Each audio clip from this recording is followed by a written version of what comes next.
Ya, tadi dikatakan Pak Prabowo, Pak Derajat, masih banyak sekali kebocoran, penyelewengan anggaran, dan itu korupsi, kolusi dari pejabat pemerintahan sampai dengan pengusaha yang nakal.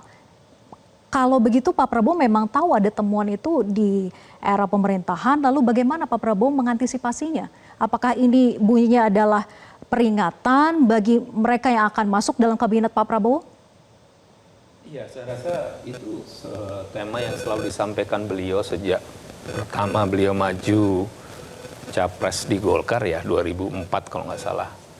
Saya kenal beliau kan 2004, kemudian juga 2014 waktu Prabowo Hatta. Beliau selalu menekankan itu, masih ingat waktu kampanye 2014 kan bocor sampai akhirnya diledekin Mr. Bocor. Itu memang concern beliau dari dulu. Ya. Dan terbukti ICOR kita terlalu tinggi, ya sangat luar biasa tinggi. Terbukti juga anggaran kita itu growth generationnya, penciptaan pertumbuhan dari anggaran kita itu relatif kecil.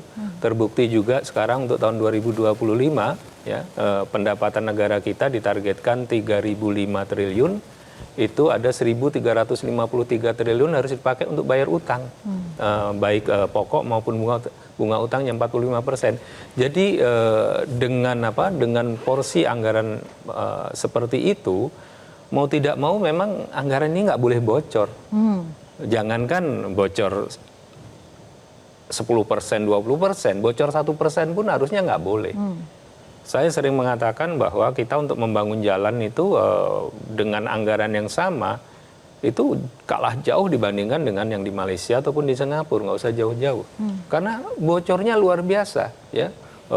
Entah bocor di lembaga politik, entah bocor di birokrasi, entah bocor di daerah, luar biasa bocornya, dan saya rasa teman-teman yang pernah menjadi pejabat publik tahulah betapa besar kebocoran itu.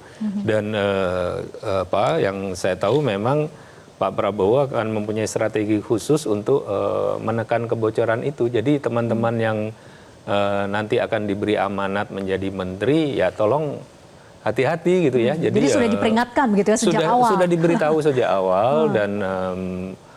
Dan di dalam visi misi Prabowo Gibran di Astacita ke-7 itu kita penguatan KPK nggak main-main, di situ ada beberapa butir untuk penguatan KPK. Jadi seluruh tentang governance ya, untuk business friendly environment governance itu kita taruh di Astacita ke-7. Jadi di situ jelas sekali ya bagaimana tidak akan intervensi KPK, bagaimana kemudian KPK akan diperkuat, dan bukan hanya itu saja, di internal dari kementerian itu Irjen ya, Inspektorat Jenderal itu diperkuat diperkuat peranannya. Ya saya rasa memang PR yang dihadapi besar sekali. Pak Prabowo menyadari PR itu sangat besar sekali. Makanya beliau ingin gerak cepat supaya semua masalah yang ada di dalam 8 tantangan di dalam visi misi Prabowo Gibran, kemudian 8 program hasil terbaik cepat, semuanya akan bisa kita kejar. Makanya juga para calon menteri maupun wamen maupun kepala badan itu katakanlah di training bela negara. Ini sebenarnya bela negara di Hambalang, nanti di training bela negara di mana, di Magelang ya, di Akmil. Saya rasa itu semua untuk membuat mereka betul-betul satu visi dengan Pak Prabowo bahwa ini bukan soal jabatan.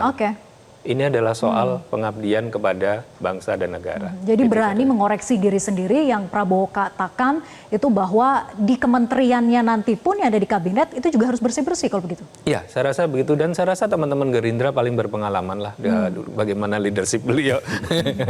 Ya. Jelajahi cara baru mendapatkan informasi. Download Metro TV Extend sekarang.